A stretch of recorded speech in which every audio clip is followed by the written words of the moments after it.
6 out of 10 of my adventures as a child usually led to someone being bruised, injured, or in tears, usually me. And this led to us being severely punished. And of course, we would go back and do it again and again and again. And yes, we kept on being punished. It got to a point I got tired of being punished, and I got tired of being adventurous, and so I had to stop. Does this story sound familiar?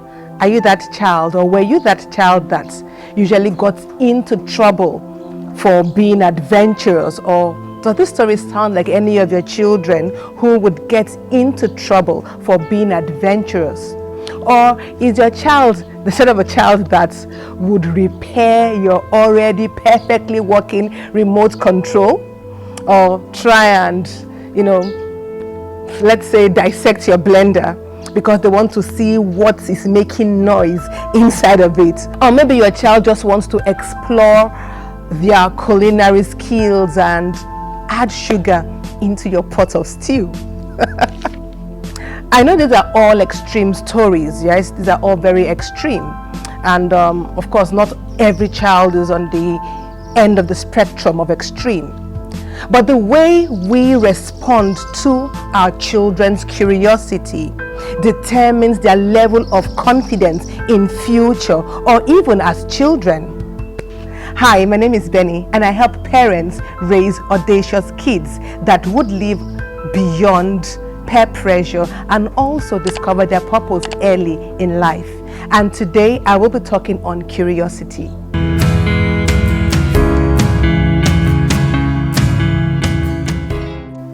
So children whose curiosity is encouraged and directed properly usually have their confidence soar, while kids who are hushed and criticized, they usually have their courage being deflated, and this could actually affect their confidence later in life. And they grow up to become adults who are very unsure of themselves, and it can actually take a lot of strength, a lot of effort and details to be able to make their confidence, to be able to build up their confidence. And experts say that curiosity is the natural ability a child has to learn. It's an eagerness to explore, discover, and figure things out. Curiosity is that internal desire that motivates a child to seek out new experiences, which leads to greater success academically. And most importantly, curiosity leads to innovation. So every child has an active imagination. Every child is born with an active imagination. They try to discover things out from themselves. They try to test things, explore things. And this leads, when encouraged, it leads to problem-solving skills, and it leads to them being natural team members, team leaders, and it develops a host of other social skills in children. So that child whose natural curiosity is accepted by the family, by the parents, and nurtured, grows up to become that confident child that's, is able to speak up. I'm sure we have noticed some kids who in class, they're the first to raise up their fingers and say, Auntie I, teacher I. It's because their curiosity has been encouraged, and also because they are used to their parents or used to family members answering their questions. They know that their questions matter. They know that their thoughts, their ideas, their feelings count. And so they grow up with that confidence in who they are, knowing that their values, knowing that the core of them matters in society. And we can also see the reverse happening to kids who are hushed, kids who are criticized of you talk too much, you imagine too much, or do you know where you are coming from? Those kind of kids, So they are often used to being second guessed, and they may really not want to stand up for themselves. And even if they are right, they have this notion of being hushed throughout their childhood. So they are often not the first people that would stand up and answer a question in class. So for that parent with adventurous children. I know it's really very tough, having a child who is adventurous. You have to be able to, accept the adventures of the child, accept the child for who they are, and also try and give them that own adventure, and keep them as safe as possible in their risky plays, in their outdoor plays, in their adventurous plays. We can also visit outsideplay.ca. There would learn skills on how to guide and safeguard our children while they are playing in the outdoors. And another thing we can also do as parents of those adventurous children, like myself, we can take them to the zoo. Let them picture the animals, let them see how the dam is, let them see things, let them see the outdoor through your eyes. And we can take them to the park, we can take them to see nature. I have this son, since he was about 3 or 4, he has been asking me to take him to the junkyard. Hey, I live in Nigeria. I don't know how many junkyards they have in Nigeria, So when he says, "Mommy, take me to the junkyard," and I discovered a place where I could get some scrap metals and make sure we have things like sticks available, plasticine. I try and replicate things that they would have in the junkyard. Although it took me a while to be able to understand why he really wanted to go to the junkyard. He wanted to create because he is innovative. So if you have a child who is requesting to go to odd places and you can't really take them there, or you don't have such the luxury of such things in your environment, then you can also replicate those things in your home. Which leads me to my next point. You follow your child's natural desire. So you see, my son has desired, to go to a junkyard because he wanted to create things he saw in the cartoons.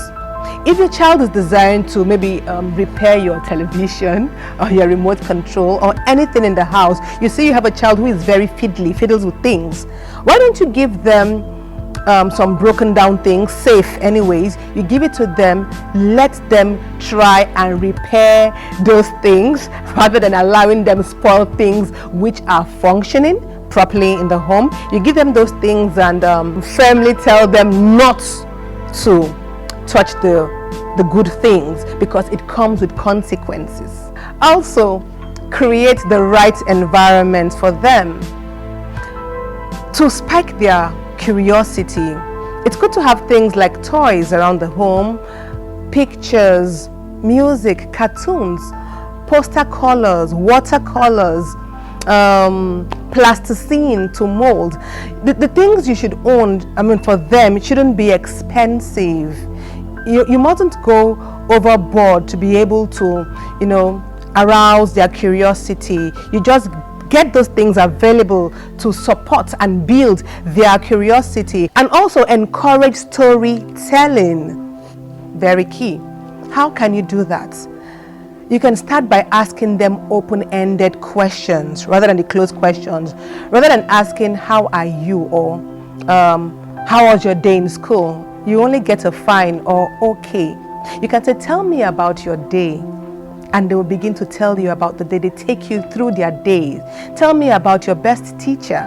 They begin to talk. They tell you, they discuss. So that's a way how to encourage storytelling with kids. And when they have to say something, or if they are feeling bad, you can also tell them, write about how you feel, write about that experience. So if you have a child who has this overactive imagination, they may be able to write down their feelings easier than how they explain. And also with these tips, you can also see those who are also creative in drawing. They can now be able to draw out their feelings. I did that to my son, who is artistically inclined. He had some issues in the way he felt, and so I really wanted to get to the end of the matter, and I told him, draw how you felt. And he made this drawing and really shaded it very dark, and I knew it was something which I had to discuss. And next, we have to be able to answer questions simply, clearly, and according to the developmental stages of the children. They come to you and they ask you about sex. For example, a 6-year-old child, she wants to know where she came out from. She doesn't want to know if she came out from the novel or something. So I think it's wise for us as parents to be able to read books on how to answer such questions, because believe me, they will ask you. So in summary, let's be able to explain things to them clearly that would feed their curiosity rather than make them more curious. And most important, never criticize them. Never criticize them.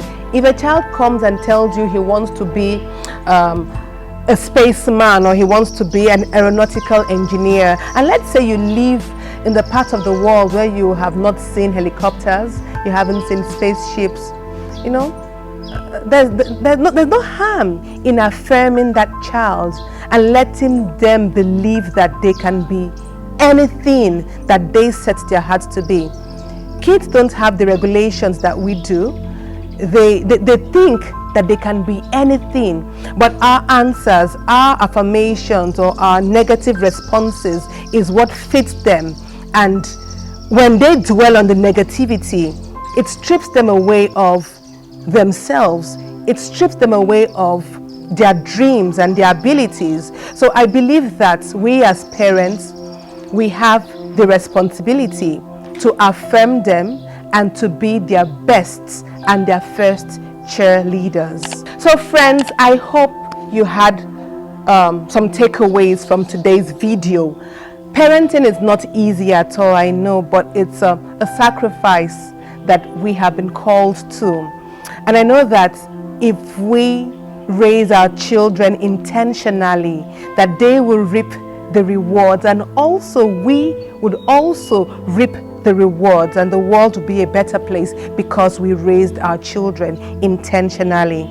So I'd like to say thank you to all my viewers that registered for the free masterclass, 10,000 Hours to Mastery. I'd like to say thank you, and also invite you, in case you haven't registered, there's still a lot of space for everyone else. And I know that when we come, we'll all have reasons to raise our kids intentionally. So have a lovely week, and remember, I'm here holding hands with you through it all.